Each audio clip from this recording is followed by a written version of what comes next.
హల్లెలూయా హల్లెలూయా. మరి ఇంతవరకు కూడా పాటల ద్వారా దేవుని నామాన్ని మరెంతగానో ఆయనను కనపరిచినాం.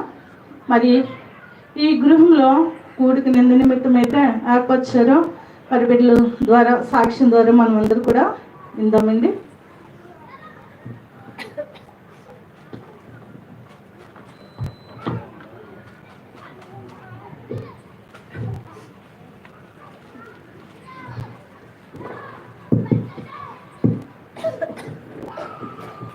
దేవుని నామాలకి మీ అందరికీ వందనాలండి.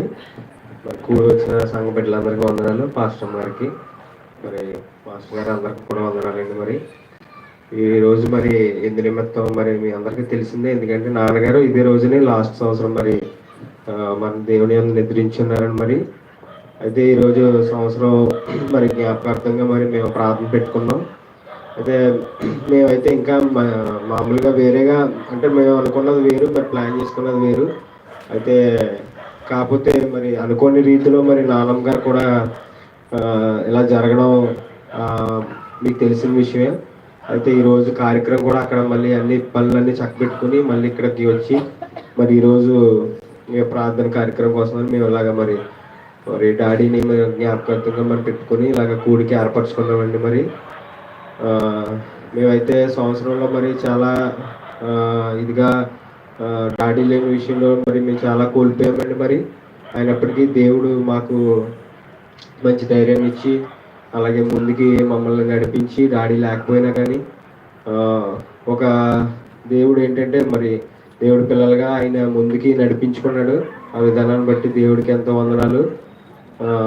మరి ఇంత గృహాన్ని దేవుడు మాకు చాలా మరి డాడీ అయితే గృహం విషయంలో ఎన్నో ఇదయ్యాడు మరి కోవిడ్ టైంలో.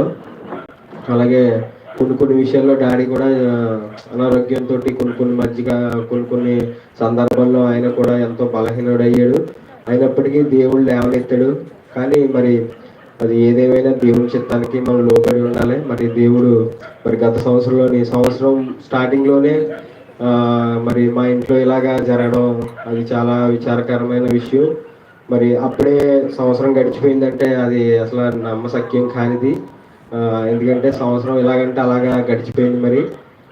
మరి రాబో వాటిని తట్టుకునే శక్తి దేవుడు మాకు ఇచ్చేలాగా ఒక రకంగా చెప్పుకోవాలంటే చాలా కష్టంగా ఉంటుంది. అయినప్పటికీ ఆ,